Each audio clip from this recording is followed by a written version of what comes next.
Moderator, Bu Sri, Assalamualaikum warahmatullahi wabarakatuh. Selamat siang semua. Di NTB sudah jam 12 ini. Ya, Pak Dirjen, Pak Sekretaris, dan semua hadirin, Pak Kepala Dinas, semua se-Indonesia yang virtual meeting pada kesempatan ini, izin menyampaikan laporan dua hal dari NTB. Saya Kepala Dinas Pendidikan dan Kebudayaan Provinsi NTB, Bu Sri.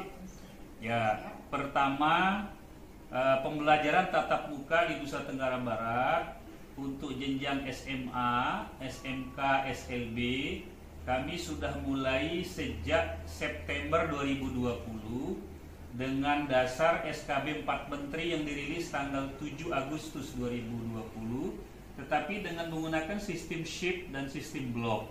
Sistem block lebih banyak dipakai oleh SMK, sedangkan SMA, SLB sistem shift, dan berjalan sampai dengan pembagian raport di 2020 yang lalu. Kemudian dengan itu pada zona kuning dan hijau. Kemudian dengan SKB 4 Menteri yang dirilis 20 November 2020, NTB kembali melaksanakan layanan tatap muka dengan dua sistem. Saya beri sebutan dengan nama Bontamu, balance online, balance tatap muka. Jadi seimbang. Ada tatap mukanya, ada BDR-nya. Nah, sejak 4 Januari yang lalu, kami sudah melakukan evaluasi fase pertama per 2 minggu. Evaluasi kami menunjukkan bahwa layanan tatap muka 100% dilakukan oleh SMA, SMK, SLB.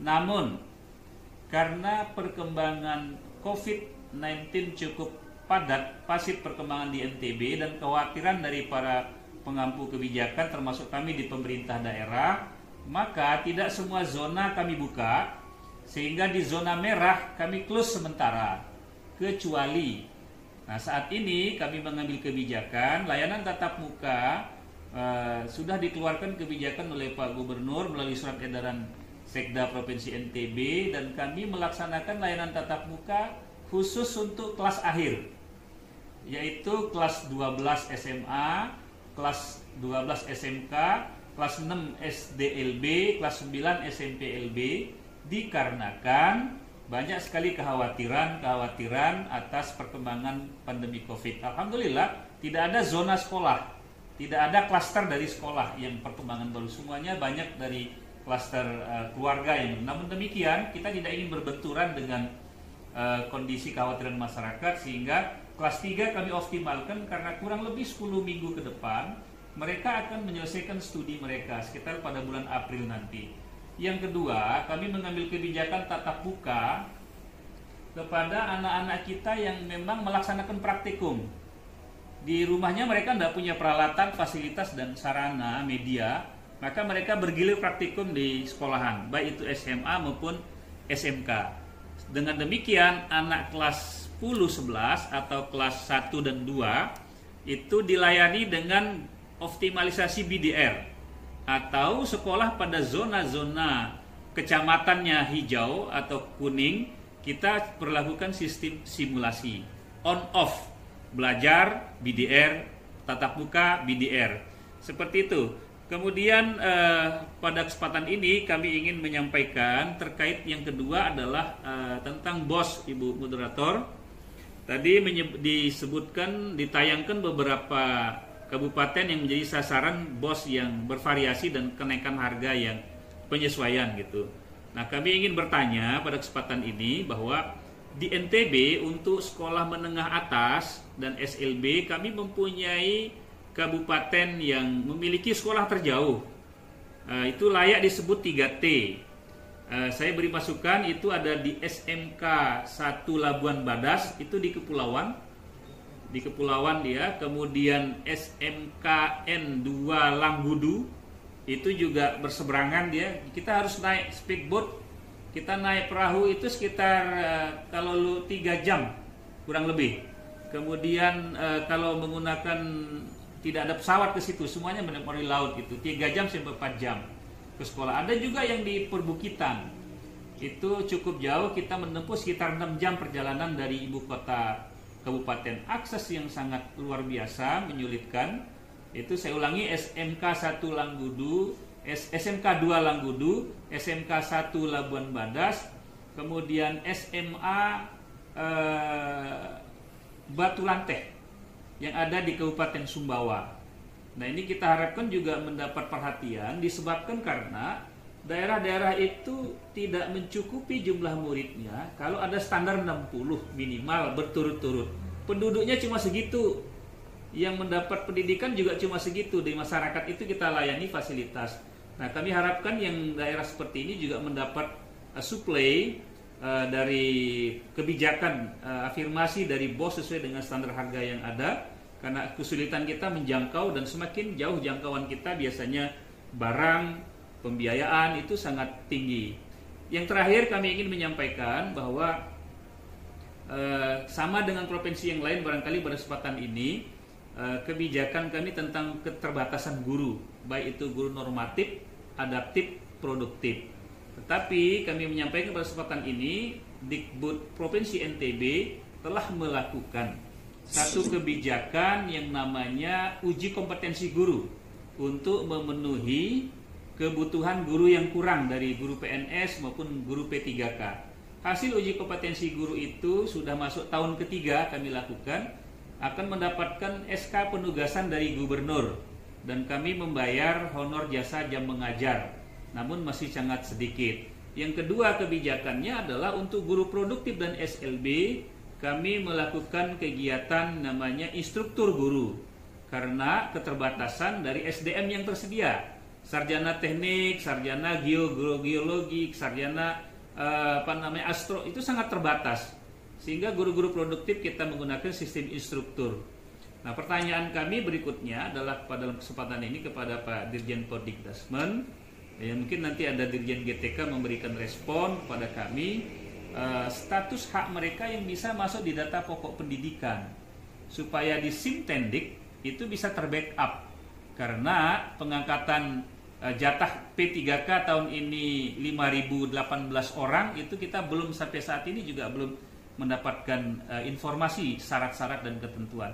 Terakhir kami sampaikan bahwa Dinas Dikbud sejak November yang lalu juga melaksanakan program yang namanya Guru Kunjung. Kenapa kami melakukan ini? Kepada sasaran utama dua sasaran. Pertama kepada anak yang tidak memiliki fasilitas pembelajaran, smartphone. Yang kedua kepada anak-anak yang berada di zona blank spot. Namun masyarakat meminta agar sekolah yang BDR itu juga diberikan fasilitas dikunjungi. Analisis kami mengatakan bahwa kalau guru kunjung itu adalah salah satu cara kita mengembalikan fungsi mendidik. Kalau tugas mengajar sudah bisa dengan Google, sudah bisa dengan webinar, sudah bisa dengan tugas-tugas online, tetapi fungsi mendidik yang hilang. Nah, fungsi mendidik ini yang dirindukan oleh anak-anak, oleh masyarakat, sehingga guru kunjung masih tetap kami bisa lakukan secara berkala. Demikian yang dapat kami sampaikan, Bu Sri, Bu Moderator, terima kasih atas kesempatannya. Assalamualaikum warahmatullahi wabarakatuh, selamat siang. Selamat siang, terima kasih Pak Kadis. Ini pertanyaannya baru, saya tadi minta 3 pertanyaan. Ya. Pertanyaannya baru 2, tapi dari masing-masing penanya, satu pertanyaan itu 1A, 1B, 1C, 1D, jadi banyak. Ya, tidak apa-apa. Bagus. Iya, kasih. Kalau gitu, pada janji saya tadi 3 penanya, silakan satu penanya lagi. Okay. Saya harap. Saya mengapresiasi tinggi Pak Furqon, Pak Edi. Ya, terima kasih. Suatu terobosan yang sangat luar biasa di NTB yang bisa menjadi best practice buat teman-teman di provinsi yang lain. Saya cuma menegaskan bahwa pembelakuan BDR ini harus kan betul ya, yang BDR ini kita menghadapi forced learning. Jadi kalau di pertemuan ini kita memaksimalkan supaya dilakukan pembelajaran tatap muka, pasti juga akan melihat dengan kondisi daerah sesuai dengan protokol COVID-19, berkoordinasi dengan Satgas COVID di daerahnya masing-masing. Namun perlu kita waspadai betul bahwa close learning ini akan terjadi kalau kita tidak bisa memaksimalkan pembelajaran tatap muka di daerah-daerah yang memang sudah aman. Nah, ini seperti yang disampaikan Pak Dirjen tadi bahwa Presiden sudah menginstruksikan supaya daerah-daerah yang cukup aman ini tolong dibuka untuk melaksanakan pembelajaran tatap muka supaya tidak terjadi lost learning betul. Nah ini yang ditengarai bahwa di beberapa daerah itu ada anak-anak yang seolah-olah tidak belajar dan seolah-olah bahwa di saat pandemi ini libur. Ini yang menjadi masalah betul. Kita tidak ingin anak-anak kita akan terjadi lost learning.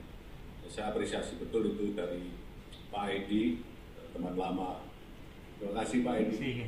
Mudah-mudahan lancar dan semuanya sehat semua. Amin, amin. Terima kasih. Mungkin kalau ada yang perlu dari teman-teman di Dinas Provinsi untuk yang SMA, kita sudah menyediakan modul pembelajaran untuk SMA di semester genap ini dan bisa diunduh dan sudah kita kirim semuanya ke teman-teman di provinsi maupun di LPMP.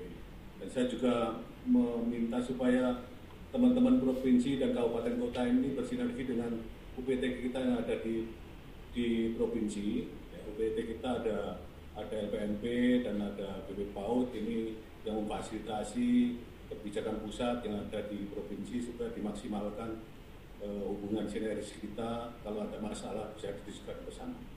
Bisa langsung kepada direktorat-direktorat, terutama di SMA bisa langsung ke saya. Terima kasih Bu Ning, terima kasih Pak Edi. Ya, terima kasih. Ya, baik, terima kasih.